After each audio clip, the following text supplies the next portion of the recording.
வணக்கம். இன்றைக்கி நம்ம பார்க்க போகிற சமையல் என்னென்னு பார்த்தீங்கன்னா, 2 வகையான பிரியாணி ரெசிபி தான் பார்க்க போகிறோம். ஃபஸ்ட்டு நெய்ச்சோறு, 2வது கத்திரிக்காய் பிரியாணி. 2மே டேஸ்ட் நல்லா அட்டகாசமாக இருக்கும். வாங்க இது 2யும் எப்படி செய்யலாங்கிறத பார்க்கலாம். இப்போ ஒரு பேன் எடுத்துக்கலாம். தேவையான அளவுக்கு எண்ணெய் சேர்த்துக்கலாம். எண்ணெய் நல்லா சூடானதும் பட்டை, கிராம்பு, ஏலக்காய், கல்பாசி இது எல்லாத்தையும் சேர்த்துக்கலாம். அது கூடவே ஒரு டீஸ்பூன் போல் சோம்பு சேர்த்துக்கலாம். இப்போ இது நல்லா பொரியவும் மீடியம் சைஸாக ஒரு பெரிய வெங்காயம் பொடியாக கட் பண்ணதை சேர்த்துக்கலாம்.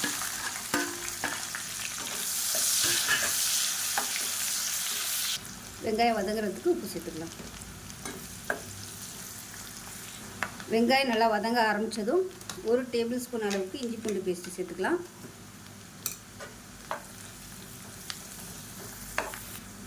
இப்போ இஞ்சி பூண்டு பேஸ்ட் நல்லா வதங்கிருச்சு. இப்போ பொடியெல்லாம் சேர்த்துக்கலாம். இப்போ இதில் தனியாத்தூள் நல்லா 1.5 டேபிள் ஸ்பூன் அளவுக்கு சேர்த்துக்கலாம்.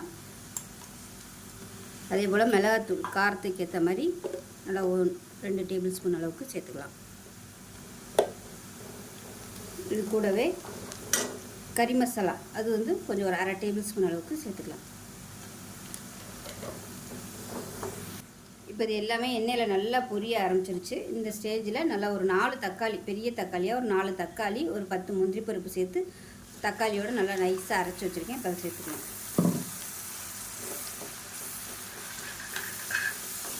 இது நல்லா எண்ணெய் பிரிஞ்சு வர அளவுக்கு வதக்கி விட்டுக்கலாம்.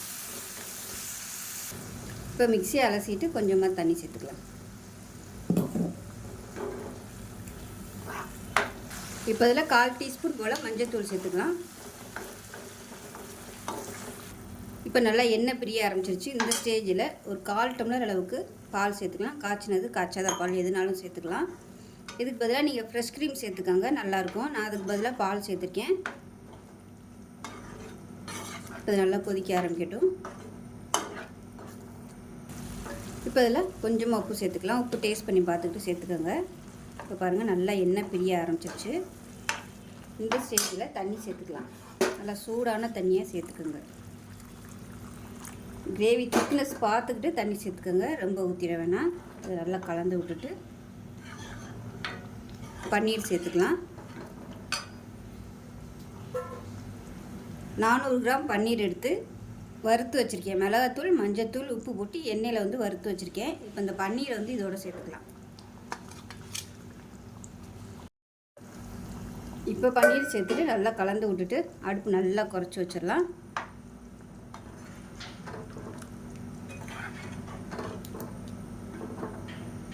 இப்போ இதில் 1 டேபிள் ஸ்பூன் அளவுக்கு கஸ்தூரி மெத்தி சேர்த்துக்கலாம். நல்லா ஃப்ளேவராக இருக்கும். சேர்த்துட்டு கலந்து விட்டுட்டு அப்படியே மூடி வச்சிடணும். இப்போ அதை மூடி வச்சிடலாம். சிம்மர்லேயே நல்லா கொதிக்கட்டும். இப்போ ஒரு குக்கர் எடுத்துக்கலாம். நெய் சேர்த்துக்கலாம். அது கூடவே கொஞ்சம் நெய்யும் சேர்த்துக்கலாம், அதாவது எண்ணெய் சேர்த்துக்கலாம். எண்ணெய் சூடானதும் ஒரு சின்ன துண்டு பட்டை, பிரியாணி ஏலக்காய், 3 கிராம்பு சேர்த்துக்கலாம். இப்போ மசாலா போட்டு நல்லா பொரிய ஆரம்பிக்கணும். இப்போ மசாலா எல்லாமே நல்லா பொரிய ஆரம்பிச்சிச்சு. ஒரு கைப்பிடி அளவுக்கு புதினா இலை சேர்த்துக்கலாம். இப்போ புதினா வதக்கிட்டு சும்மா 1 டேபிள் ஸ்பூன் அளவுக்கு கேரட் சேர்த்துக்கலாம். ரொம்ப சேர்க்க வேணாம். இது கொஞ்சம் கலருக்காக மட்டும்தான், பார்க்கையில் நல்லாயிருக்கும். அதுக்காக இதில் ஒரு 20 முந்திரி பருப்பு சேர்த்துக்கலாம். முந்திரி பருப்பு எவ்வளோ சேர்க்குறோமோ அந்தளவுக்கு நெய் சோறு நல்லா டேஸ்ட்டாக இருக்கும். இது கூடவே காரத்துக்கு தகுந்த மாதிரி பச்சை மிளகா, நான் ஒரு 6 பச்சை மிளகாயை 2ஆக கட் பண்ணி சேர்த்துருக்கேன். அதையும் சேர்த்துக்கலாம். அது கூடவே மீடியம் சைஸாக 2 பெரிய வெங்காயம் நீளமான இருக்குனதை சேர்த்துக்கலாம்.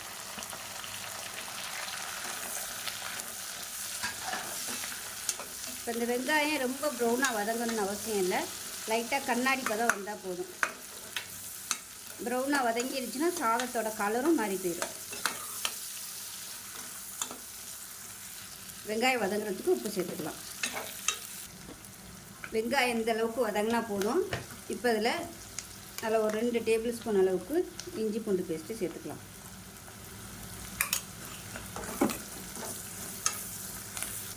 இஞ்சி பூண்டு பேஸ்ட் நல்லா வதங்கிடுச்சு. மீடியம் சைஸாக 2 தக்காளி, ரொம்ப பொடியாக கட் பண்ண வேணாம், பெருசாகவே கட் பண்ணிக்கலாம். தக்காளி ரொம்ப குழையக்கூடாது, லைட்டாக வதக்கினா போதும். தக்காளி லேசாக வதக்கியாச்சு. இப்போ இது 1.5 டம்ளர் அளவுக்கு தண்ணி சேர்த்துக்கலாம். நான் 1 டம்ளர் அளவுக்கு அரிசி எடுத்துருக்கேன், ஜீரக சம்பா அரிசி. அதுக்கு 1.5 டம்ளர் தண்ணி சேர்த்துக்கலாம். அது கூடவே ஒரு எக்ஸ்ட்ரா 1/4 டம்ளர் வர மாதிரி பால் சேர்த்துக்கலாம். இது வந்து நல்ல ஒரு ஃப்ளேவர் கொடுக்கும் நெய் சாதத்துக்கு. இது நல்லா கலந்து விட்டுட்டு கொஞ்சம் கொதிக்கட்டும். இப்போ கொஞ்சமாக உப்பு சேர்த்துக்கலாம். இப்போ லைட்டாக கொதிக்க ஆரம்பிக்குது. இந்த ஸ்டேஜில் அரிசியை சேர்த்துக்கலாம். ஜீரக சம்பா அரிசி நல்லா 1/2 மணி நேரம் ஊற வச்சு வச்சுருக்கேன். அதை சேர்த்துக்கலாம். இப்போ இதில் கரம் மசாலா சேர்த்துக்கலாம். பட்டை, கிராம்பு, ஏலக்காய் பொடி பண்ணதை சேர்த்துருக்கேன். நல்லா கலந்து விட்டுட்டு குக்கரை மூடி வச்சிடலாம். மூடி வச்சுட்டு 2 விசில் விட்டுட்டு ஸ்டீம் போனதுக்கப்புறம் பார்க்கலாம். இப்போ கிரேவி எப்படி இருக்குன்னு பார்க்கலாம். பாருங்கள், அப்படியே எண்ணெயெல்லாம் சூப்பராக வெளியே வந்துருச்சு பாருங்கள். கரெக்டான ஸ்டேஜில் இருக்குது. இப்போ இதை வந்து அமர்த்திடலாம். அவ்வளோதான், அருமையான ரொம்ப சிம்பிளான பன்னீர் கிரேவி ரெடி ஆயிடுச்சு. இதேமாதிரியே செஞ்சு பாருங்கள். நெய் சாதத்துக்கெலாம் சூப்பராக இருக்கும். சப்பாத்திக்கு தொட்டு சாப்பிட்றதுக்கு அருமையாக இருக்கும். இப்போ நெய் சோறு எப்படி இருக்குன்னு பார்க்கலாம்.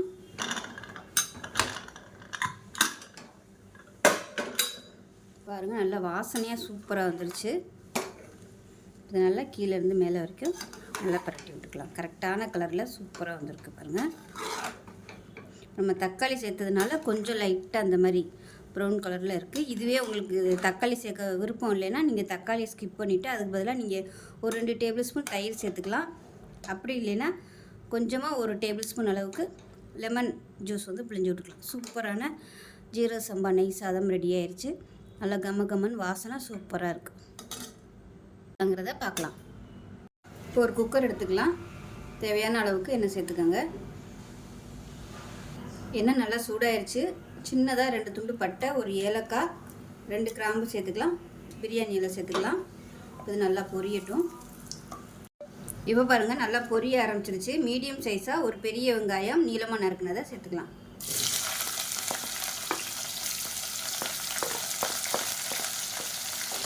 இது கூடவே புதினா இலை சேர்த்துக்கலாம். இந்த எண்ணெயிலே சேர்த்துட்டிங்கன்னா நல்லா வதங்கிடும். ஒரு கைப்பிடி அளவுக்கு சேர்த்துக்கலாம்.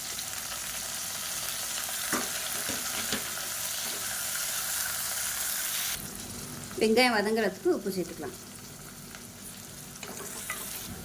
இப்போ பாருங்கள், வெங்காயம் நல்லா ப்ரௌன் கலரில் வதங்கிருச்சு. இப்போ இதில் இஞ்சி பூண்டு பேஸ்ட் சேர்த்துக்கலாம். அதில் ஒரு 2 டேபிள் ஸ்பூன் அளவுக்கு சேர்த்துக்கலாம்.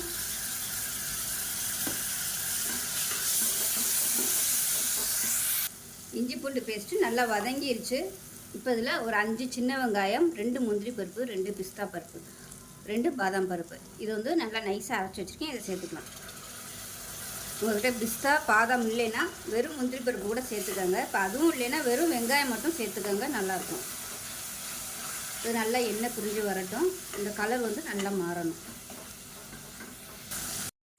இப்போ பாருங்கள், நம்ம அரைச்சி ஊற்றின வெங்காய பேஸ்ட் வந்து நல்லா வதங்கி கலர் மாறிடுச்சு பாருங்கள். இந்த அளவுக்கு நல்லா வதக்கணும். இப்போ பாருங்கள், வெங்காயம் பேஸ்ட் வந்து சேர்த்து நல்லா கலர் இந்த அளவுக்கு நல்லா மாறிடுச்சு. அடி பிடிக்காமல் நல்லா மீடியமான ஃப்ளேமில் வதக்கிக்கோங்க. இந்த ஸ்டேஜில் காரத்துக்கு ஏற்ற மாதிரி 1.5 டேபிள் ஸ்பூன் மிளகாத்தூள் சேர்த்துக்கலாம். 1/4 டேபிள் ஸ்பூன் கரம் மசாலா, பட்டை, கிராம்பு, ஏலக்காய் அரைச்சி வச்சுருக்கேன். அதை சேர்த்துக்கலாம். சேர்த்துட்டு நல்லா வதக்கிக்கலாம். இப்போ இதில் 2 டேபிள் ஸ்பூன் அளவுக்கு தயிர் சேர்த்துக்கலாம். இதையும் நல்லா வதக்கிக்கலாம். இப்போ இந்த ஸ்டேஜில் ஒரு 5 கத்திரிக்காய், முழு கத்திரிக்காயாக எடுத்திருக்கேன். நல்லா 5 சைடும் நல்லா கீறிட்டு பூச்சியெல்லாம் இல்லாமல் செக் பண்ணி பார்த்துக்கோங்க. இப்போ அதை வந்து சேர்த்துக்கலாம். அப்படியே நீங்கள் நறுக்கி சேர்க்குறனாலும் சேர்த்துக்கலாம். நான் வந்து அப்படியே முழுசாக சேர்த்துருக்கேன். இப்போ நல்லா இதில் பரட்டி விட்டுக்கலாம். அந்த கத்திரிக்காயில் உப்பு சாடுறதுக்காக கொஞ்சமாக உப்பு சேர்த்துக்கலாம்.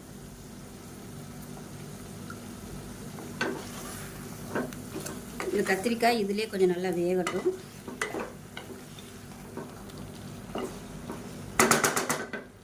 இப்போ கத்திரிக்காய் வதங்கிட்டு இருக்கையிலே மீடியம் சைஸாக 2 தக்காளி சேர்த்துக்கலாம். இப்போ இதையும் சேர்த்து நல்லா வதக்கிக்கலாம்.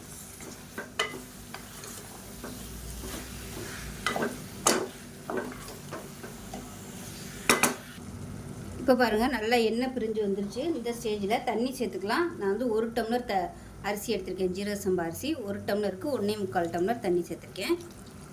நல்லா சூடு பண்ணிவிட்டு அந்த தண்ணியை சேர்த்துக்கோங்க. இப்போ வந்து நல்லா கொதிக்கட்டும், ஒரு 2 நிமிஷம் கொதிக்கட்டும். இப்போ பாருங்கள் தண்ணி நல்லா 1 நிமிஷம் கொதிச்சிருச்சு. இப்போ இந்த ஸ்டேஜில் ஒரு 1/4 டம்ளர் அளவுக்கு பால் சேர்த்துக்கலாம். காய்ச்சின பால், காய்ச்சல பால் எதுனாலும் சேர்த்துக்கலாம். சேர்த்துட்டு நல்லா கலந்து விட்டுட்டு இப்போ ஊற வச்சு வச்சுருக்கிற இந்த அரிசியை சேர்த்துக்கலாம்.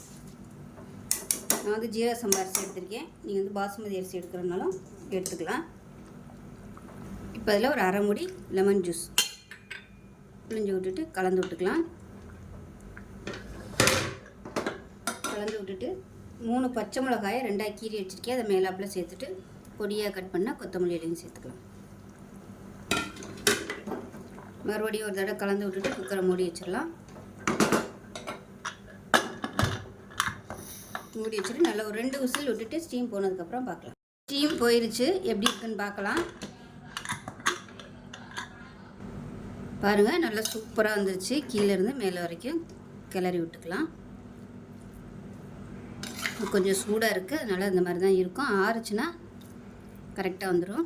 ஸோ சூப்பரான கத்திரிக்காய் பிரியாணி ரெடி ஆயிடுச்சு. இதே மாதிரியே செஞ்சு பாருங்கள். செஞ்சு பார்த்துட்டு எப்படி இருந்துச்சுங்கிறத சொல்லுங்கள். வீடியோ பிடிச்சிச்சுன்னா லைக் பண்ணுங்கள், கமெண்ட் பண்ணுங்கள், சேனலை சப்ஸ்கிரைப் பண்ணுங்கள், பக்கத்தில் பெல் பட்டனை ப்ரெஸ் பண்ணுங்கள். நன்றி.